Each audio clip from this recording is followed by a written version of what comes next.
vista más impresionante tengo. Ya sabéis dónde estoy. Estoy en el castillo de la Peña de Marto. De Marto tenía dos castillos. Este en el que yo estoy, de la Peña, y otro ahí abajo que formaba el conjunto defensivo. Mira, os voy a enseñar una cosa antes de irme, porque aquí hace mucho viento, me voy a tener que retirar. Pero mirad, qué a gusto me da de molestarla. Ahí, mira, qué a gusto que están allá ahí. Y ahí, mirándome.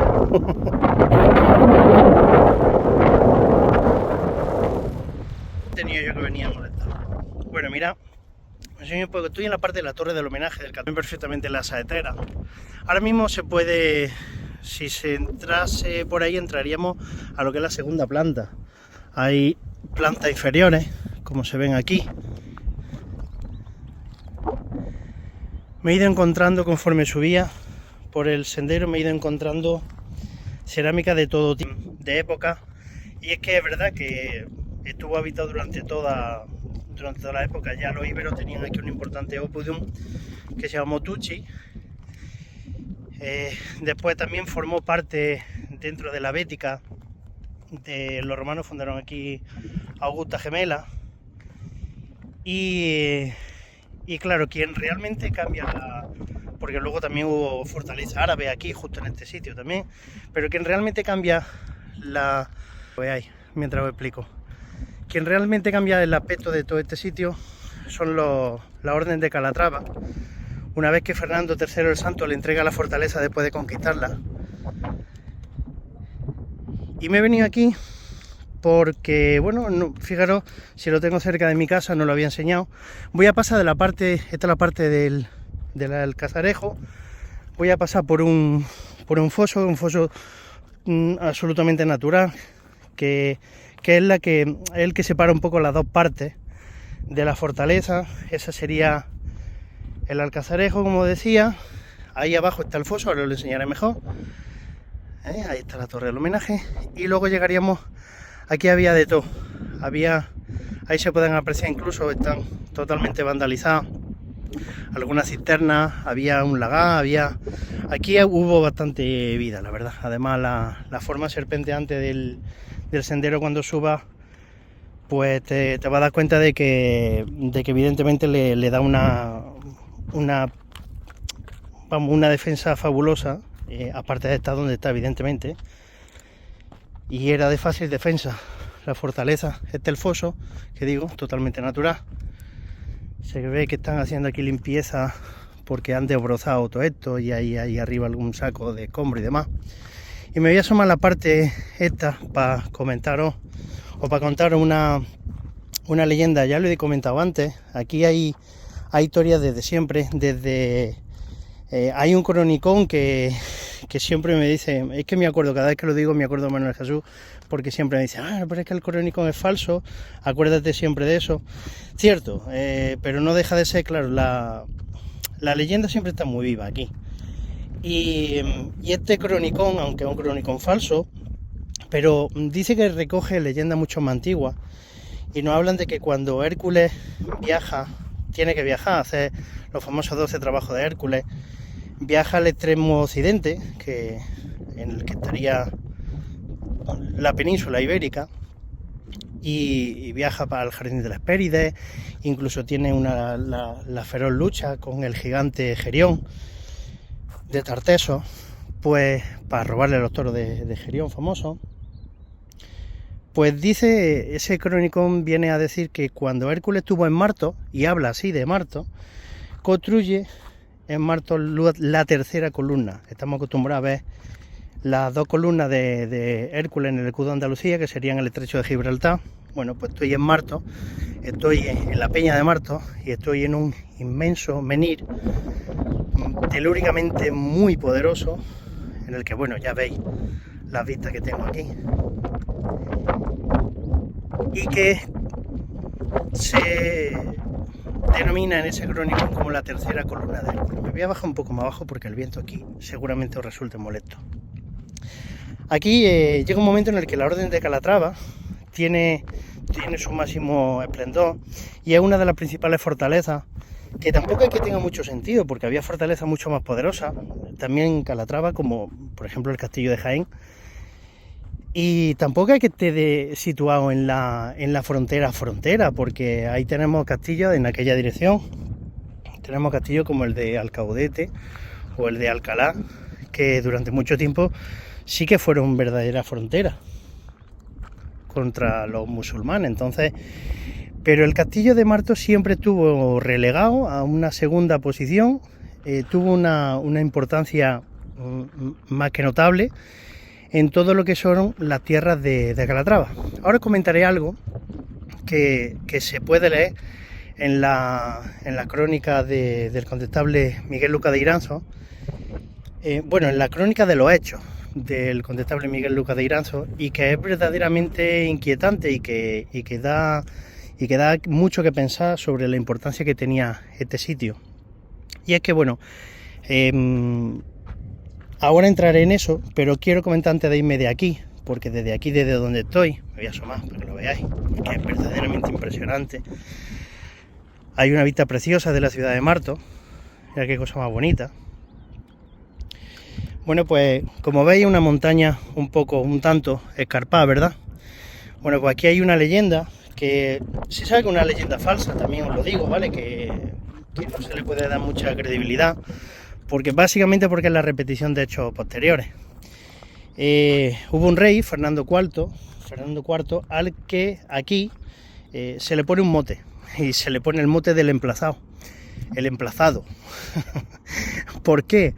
Porque cuenta la leyenda más bien que llega, estando el rey, estaba en Alcaudete, que estaban los moros beligerantes en aquella zona, estando el rey con su séquito en Alcaudete apoyando a la tropa. Fernando IV, tengo que recordar antes de avanzar, que era muy joven, ¿vale? Era muy joven. En aquella época se dejaba mucho influenciar por la gente que tenía alrededor, y tenía lo que, bueno, luego se ha hecho famoso a través de series como La mano del rey.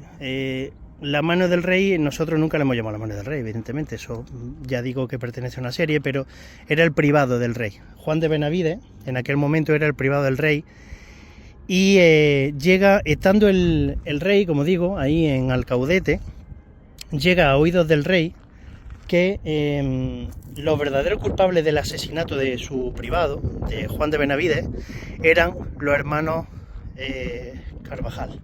Los hermanos Carvajal uno era el comendador de la Orden de Calatrava y estaba a cargo de este castillo.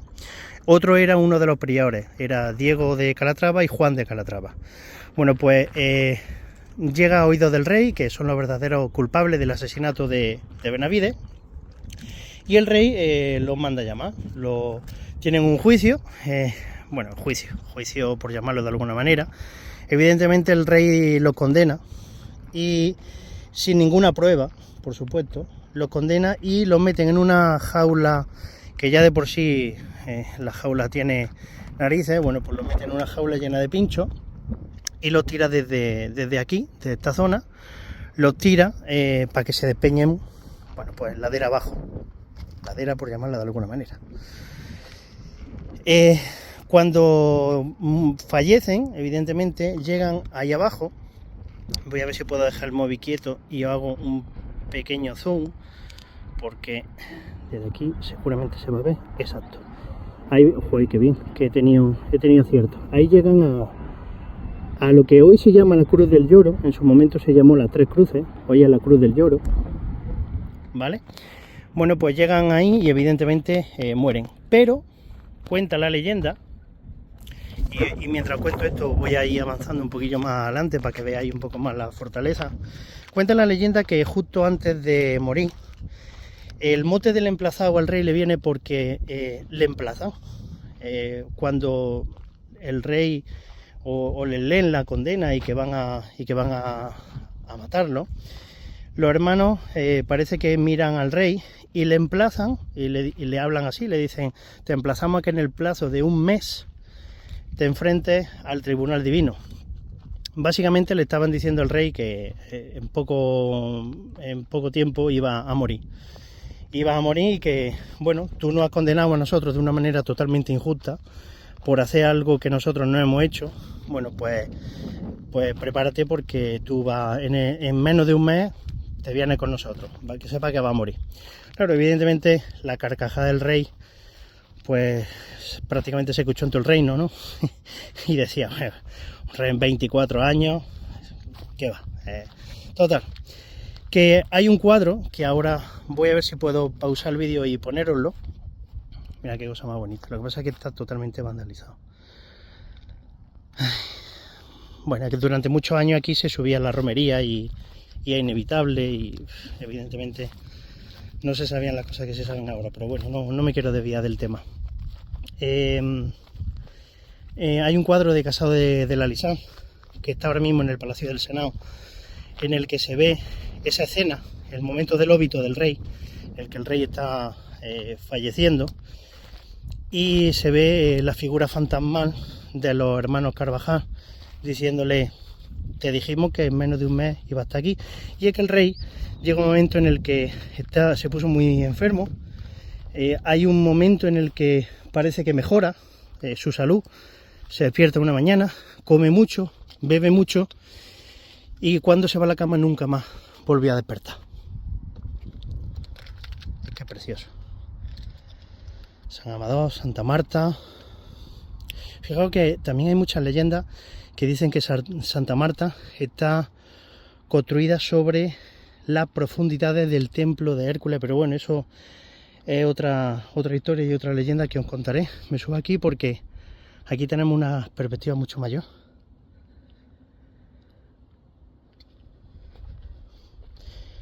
Bueno, pues esa es la leyenda de los hermanos Carvajal. Sí que es verdad que es falsa, es la repetición de hechos posteriores, porque 10 años más tarde, por ejemplo, pasa lo mismo con el famoso juicio a los templarios, cuando Jacques de Molay, el último gran maestre templario, emplaza a Clemente V y a Felipe el Hermoso a que sí, lo iban a quemar delante de Notre Dame, ¿no? Delante de la puerta de Notre Dame, y él lo emplaza a reunirse con él.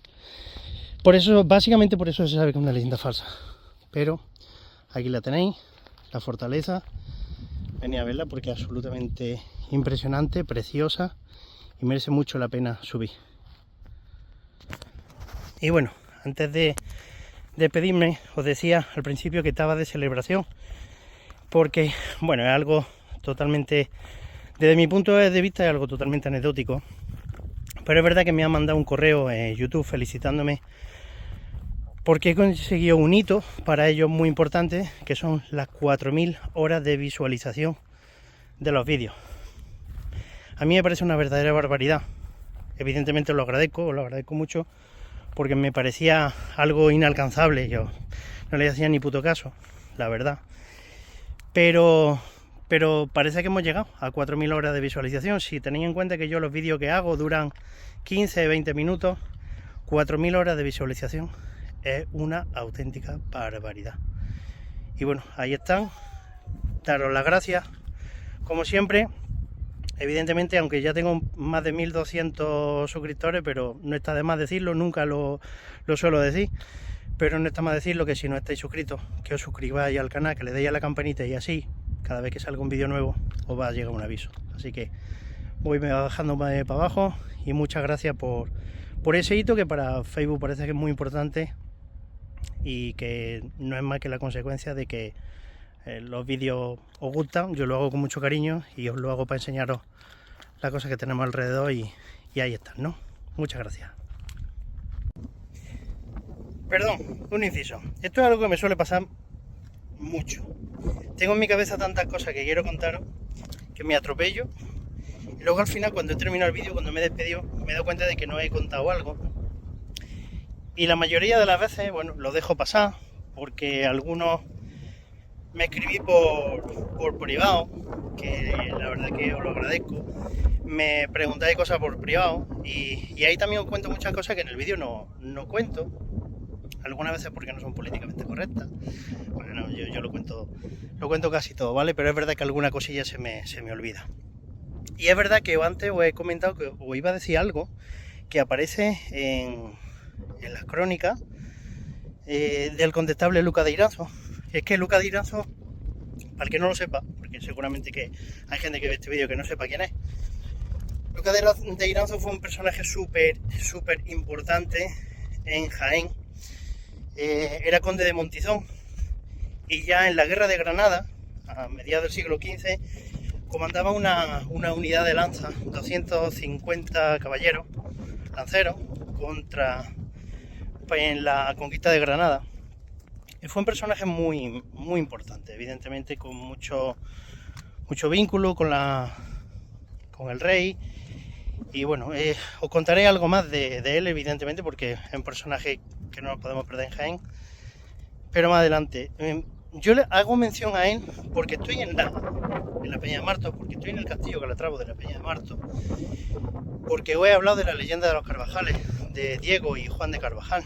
Y como decía, este último Juan era el comendador de la Orden de Calatrava. Hay un momento en el que, aunque siempre durante toda su historia, Marto, como os he dicho antes, o he dejado caer antes, tuvo una importancia brutal para la Orden de Calatrava, la Peña de Marto y el castillo de Marto. Pero hubo un momento en el que don Pedro de Girón, que era el maestre de la Orden de Calatrava, sube a forzar el matrimonio con Isabel de Castilla, la que posteriormente fue Isabel la Católica. Ahí tenemos mucho que ver, los torrecampeños, con nuestro castillo del Berrueco, que también os contaré un poco más adelante. Aunque eso es verdad que hay más gente que lo sabe, o por lo menos hay más gente que lo sabe en mi entorno, porque yo soy de allí. Entonces, por eso quizás tenga la sensación de que hay más gente que lo sabe y a lo mejor no es así. Pero bueno, don Pedro de Girón sube a forzar el matrimonio con Isabel de Castilla, se le había ofrecido su hermano, y deja el castillo de la Peña de Marto, lo deja en manos de Juan de Carvajal, que era, como he dicho ya varias veces, el comendador de la orden en ese momento.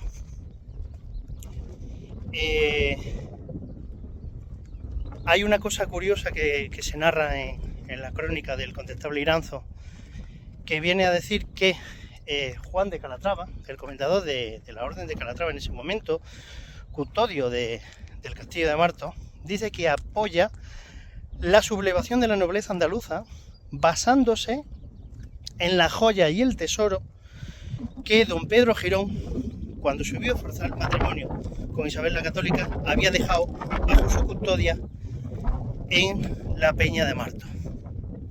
¿Qué tesoro? ¿Qué joya? ¿Qué importancia podían tener ese tesoro y esa joya para que el castillo de la Peña de Marto tuviese la importancia que tenía en la Orden de Calatrava?